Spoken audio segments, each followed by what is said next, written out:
Olha, filhote, no vídeo de agora nós vamos falar um pouquinho sobre Henri Bergson, sobre memória coletiva, sobre Maurice Halbwachs. É isso aí. Um texto sobre a Comissão Nacional da Verdade. Henri Bergson, que nasceu em 1859 e viveu até 1941, ele nasceu em Paris, na França, de família judia, pai polonês e mãe inglesa. Viveu parte da infância em Londres, mas aos 9 anos voltou a morar em Paris. A partir de 1881, após cursar letras, tornou-se professor. Em 1889, defendeu na Universidade de Paris uma tese de doutorado intitulada Ensaios sobre os dados imediatos da consciência. Em 1900, assumiu uma cadeira de filosofia grega e latina no Collège de France, e em 1904 tornou-se professor de filosofia moderna na mesma instituição. Entre os principais conceitos do seu pensamento estão os de duração e intuição. A noção de duração foi proposta para pensar sobre o tempo como continuidade indivisível, em contraposição à representação da ciência que a dividia, que colocava a duração, o tempo, numa perspectiva espacial, que parte de uma noção de tempo como sucessão de acontecimentos divididos.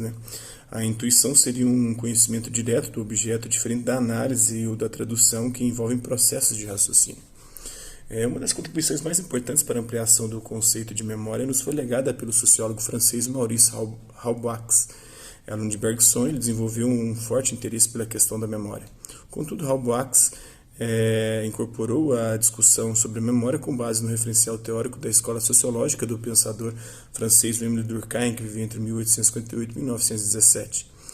Ultrapassou assim a concepção bergsoniana de memória individual e situou a questão no âmbito de uma consciência coletiva. Durkheim, que inaugurou a sociologia como disciplina acadêmica, argumentava que o social tinha primazia sobre o individual e que muito do que atribuímos ao indivíduo, conhecimentos, hábitos, valores, crenças, temores, é na verdade fruto da interação do sujeito com o meio social em que vive. Seguindo essa linha de pensamento, Halbwachs afirmava que a memória se dá na relação que o indivíduo mantém com os grupos sociais com os quais interage. A recordação, nesse sentido, é apenas o ato de trazer à mente, no presente, a imagem de uma vivência passada, mas também uma reconstrução socialmente partilhada de experiências vividas por um grupo. Como um mesmo indivíduo pode interagir com diferentes grupos, família, estado, time de futebol, fã-clube, tem-se a percepção de uma individualidade que unifica essas experiências. Mas isso é um equívoco. O social, segundo Halbwachs, tem primazia sobre o individual. Mas nossas lembranças permanecem sempre coletivas e elas nos são lembradas pelos outros, mesmo que se trate de acontecimentos nos quais só nós estivemos envolvidos e com objetos que só nós vimos. Não é necessário que outros homens estejam lá, que se distingam materialmente de nós, porque temos sempre conosco e em nós uma quantidade de pessoas que não se confundem. Está na memória coletiva de Maurice Halbwachs. Halbwachs evoca também lembranças pessoais de situações vivenciadas na ausência de outras pessoas. Diferentes momentos de um passeio solitário pela cidade de Londres para argumentar que, mesmo nesse caso, a memória é coletiva e não individual. Em todos esses momentos, em todas as circunstâncias, não pode dizer que estava só, que refletia sozinho, já que em pensamento eu me deslocava de um tal grupo para o outro, aquele que eu compunha com esse arquiteto além deste, com aqueles dos quais ele era o intérprete junto a mim, ou aquele pintor e seu grupo, com o geômetra que havia desenhado esse plano, ou com um romancista. O Maurice Halbwachs nasceu em 1887 e viveu até 1945. Ele foi um sociólogo francês conhecido principalmente por seus estudos sobre a memória coletiva. Suas principais influências intelectuais foram a sociologia de Émile Durkheim e a filosofia de Henri Bergson. Frequentou a Escola Normal Superior de Paris e grande parte de sua formação acadêmica foi realizada na Alemanha. Foi professor na Universidade de Estrasburgo e em 1935 foi chamado para lecionar na Sorbonne, em Paris, onde foi também editor do periódico dos Análises de Sociologia. Os Anais de Sociologia. Em 1944 recebeu a cátedra de Psicologia Social no Collège de France. Por seu posicionamento socialista, foi preso durante a ocupação nazista da França e levado ao campo de concentração de Buchenwald, onde foi executado em 1945. Tendo sido um dos mais importantes autores no estudo sociológico da memória, Halbwachs argumentava que a recordação nunca é um processo individual, mas, pelo contrário, sempre determinado pelo meio. No trabalho de Halbwachs, encontramos os primórdios de uma corrente nos estudos sociológicos que toma o fenômeno da memória como uma perspectiva distinta da filosofia e da psicologia, enfatizando o modo como as operações mnemônicas são mediadas e, mais do que isso, estruturadas socialmente. É autor da obra A Memória Coletiva, publicada póstumamente. Outros homens tiveram essas lembranças em comum comigo. Muito mais, eles me ajudam a lembrá-las. Para melhor me recordar, eu me volto para eles, adoto momentaneamente seu ponto de vista, entro em seu grupo, do qual continuo a fazer parte, pois sofro ainda seu impulso e encontro em mim muito das ideias e modos de pensar a que não teria chegado sozinho e através das quais permaneço em contato com eles. Está na obra A Memória Coletiva, do Maurice Halbwachs. De acordo com Halbwachs, tanto a memória quanto a história lidam com lembranças do passado. Porém, enquanto a memória abrange o que ainda é vivo e significativo para determinado grupo social, a história se ocupa dos fatos que têm acontecido há muito tempo, já não encontram um eco no sistema de valores de determinado grupo social. Tomemos um exemplo, a crise política do Brasil e o processo de impeachment da presidente Dilma Rousseff em 2016 ainda estão bem vivos na memória da maioria de nós, que acompanhamos os acontecimentos pela TV ou pelas redes sociais em tempo real. Mas daqui a 100 anos, todos os que vivenciaram esse momento já terão morrido, e a crise política será apenas uma informação do passado, sem a carga emocional tão presente ainda hoje. Embora tanto a memória quanto a história façam referência a eventos do passado, é importante não confundir esses dois domínios. O filme Narradores de Javé, de 2004, dirigido por Eliane Café, ilustra de forma particularmente feliz a diferença entre a memória e a história.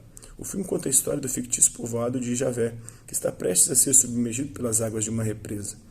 Como única maneira de evitar que isso aconteça, seus habitantes decidem escrever a história do lugar. O carteiro, o único morador com habilidade para a escrita, é incumbido desse papel, mas ele se defronta com muitas dificuldades, pois o que é lembrado pelos habitantes de Javé parece confuso. O que um diz, o outro contradiz, e todos os relatos parecem tão ricos que ele sente dificuldade de descartar um em favor do outro. Além disso, o carteiro percebe que um relato oral não pode ser adequadamente representado na escrita, pois a fala e a escrita se revelam linguagens diferentes, e não se pode passar de uma a outra sem perdas e ganhos de significado. Em determinado quilombo, por exemplo, as lembranças eram cantadas e, ao serem convertidas em escrita, perdiam parte de seu encanto e significado. Então, cenas do filme Narradores de Javé que mostram alguns moradores do povoado de Javé ao redor do carteiro, que tenta redigir a história do povo. Tanto a memória quanto a história se referem ao passado, mas a maneira de representá-lo é diferente. A memória faz isso com uma forte carga emocional e frequentemente sem rigor crítico. A história, por outro lado, busca um relato com base em um exame crítico das fontes, como registros escritos ou documentos, de modo a apurar a verdade dos fatos. Esse espírito crítico já estava presente em muitos pensadores antigos, medievais e renascentistas.